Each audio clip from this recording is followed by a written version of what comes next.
Have you seen this article published by the New York Times on April 6, 2019? That would be yesterday in real time. Today's the 7th. This is a 16-page article.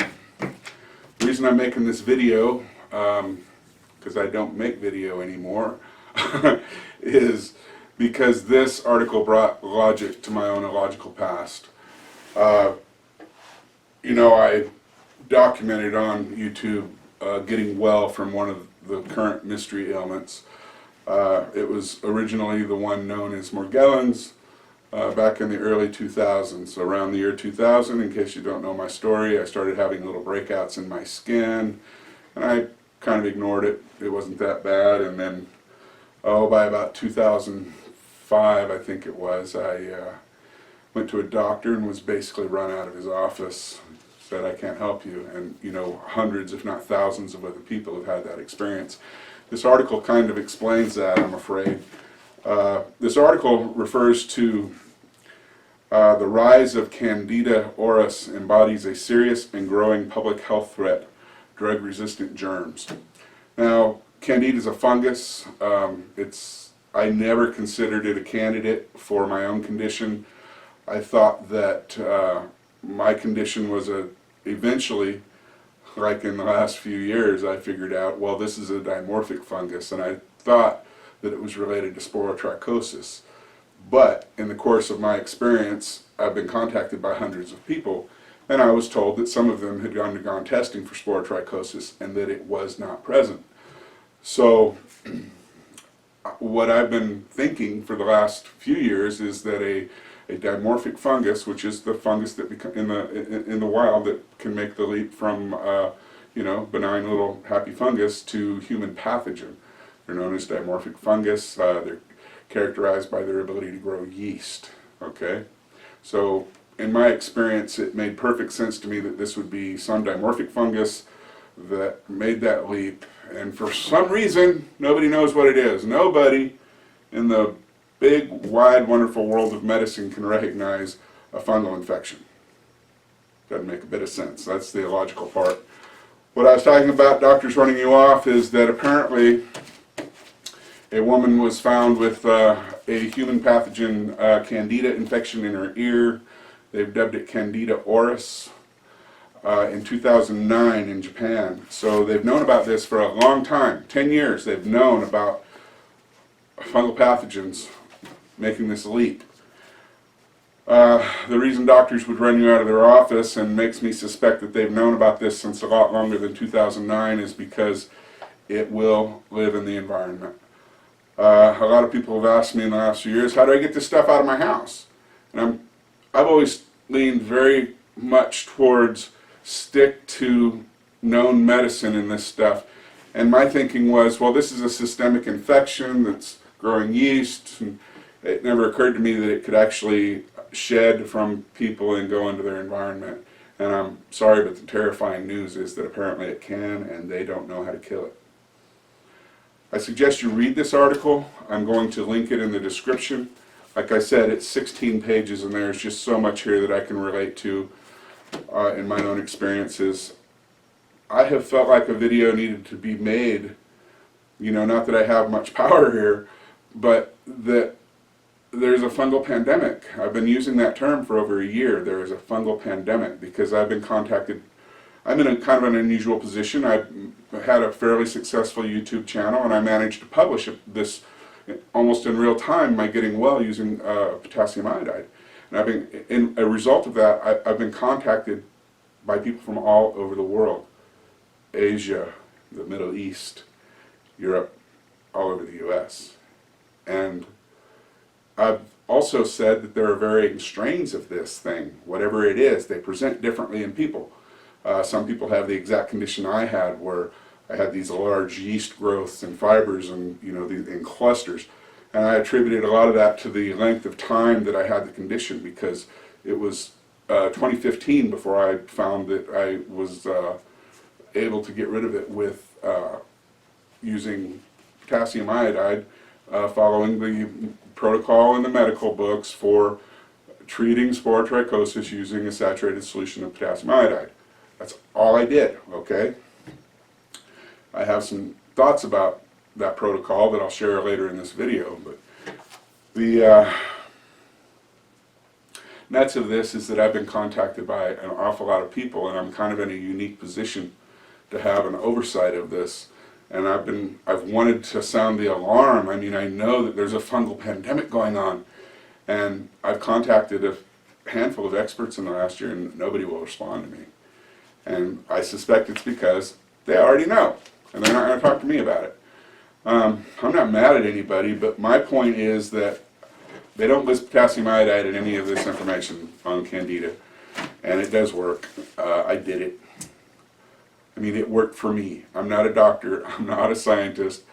I'm not any kind of authority. I'm just some guy sitting in an office with a camera, and I have an internet connection.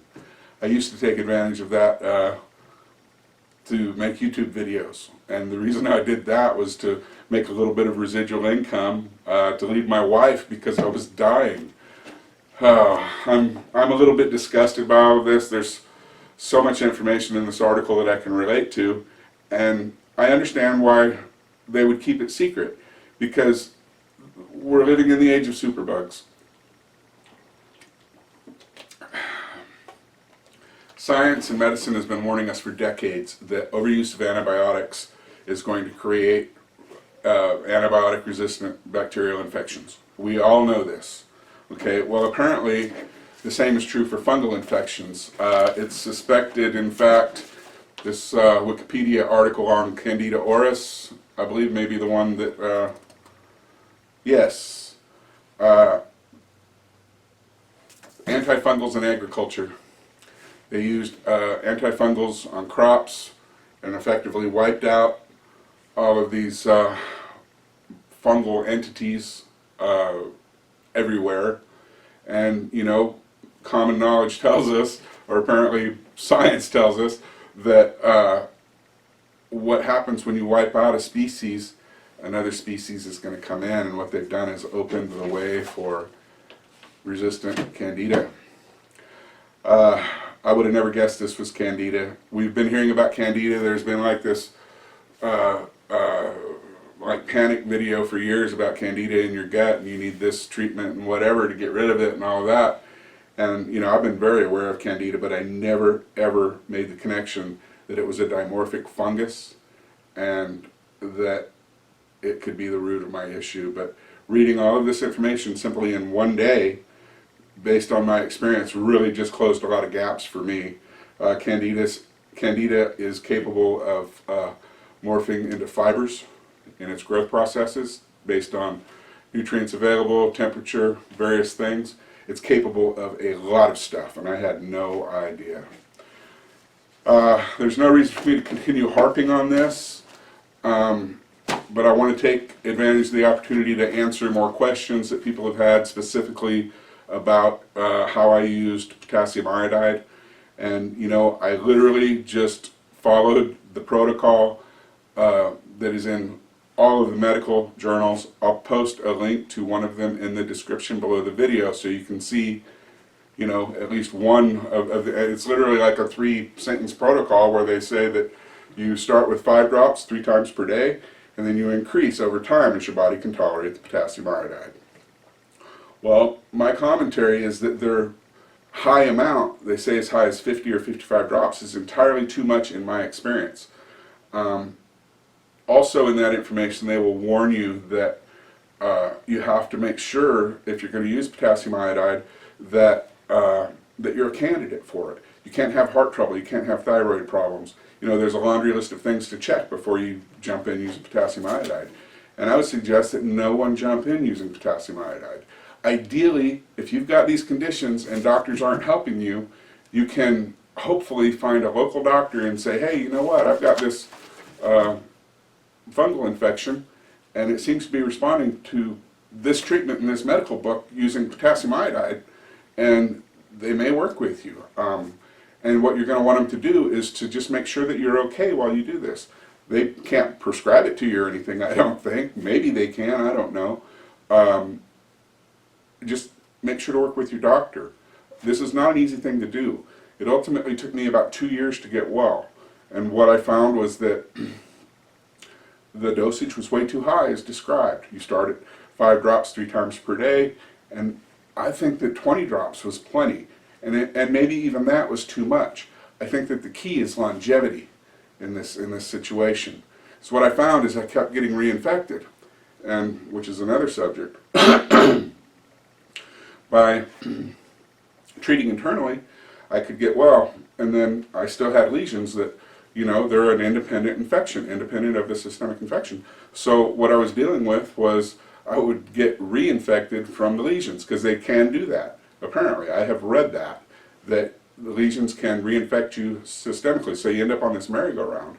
So the key was obviously to find something topical so that I could treat topically and systemically at the same time. And what I found ultimately, you know, I experimented with turmeric and various things, you know. The whole thing, I spent 10 years experimenting trying to find out what works, you know. The thing that I found that works best is Albicans. And CVS sells a CVS branded generic product that's very similar. These are soaps. These are antifungal soaps. And they're highly effective. They're what doctors use in scrub, but they're available in your local stores or available online. You know, I used Morgellons Direct brand Potassium Iodide, because you can't use Lugols.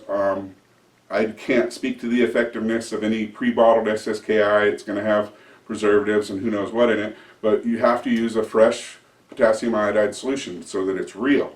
You know, it's the real thing. Your doctor may be able to prescribe it, but I've heard that when that happens, that they charge like $500 per ounce. Anyway, I don't want this to be misconstrued as some kind of an ad for Morgellons Direct, because it is not. I wanted to clear up these issues. I think I've covered about everything, really. It's not complicated, but it is best to be monitored by a doctor if you're going to undertake this. I suggest reading this article. I further suggest looking at Candida Auris on Wikipedia. There's one more Candida article I pulled up that I found very interesting that is explained Candida as a dimorphic fungus. I don't remember it off the top of my head, so I'm going to put it right here, which is why I'm sitting over here, because, like I say, I'm just some guy on the internet with a camera, and the only reason I'm sitting over here is because I know how to put graphics over there, because I used to make video, which I don't anymore. Anyway, I'm not very, very available these days, because, like I said, I spoke to hundreds and hundreds of people. There's a lot of people out there that want to constantly attack me if I publish anything. And I guess I kind of want to address that real quick before I go, is I get it, you know. These are sick and desperate people. And what has happened in the Morgellons thing, now, when I first became ill and went online, I had the same experience everybody's still having. You go online and you start looking and you find Morgellons, you know. Back in mid-2005 or so, back when I first started getting affected so badly that I felt like I needed help, and I'd gone to a doctor to, you know, be run off because apparently he didn't want me shedding in his office. I went online and I found the Morgellons community, and what I found was people who had the condition that I have.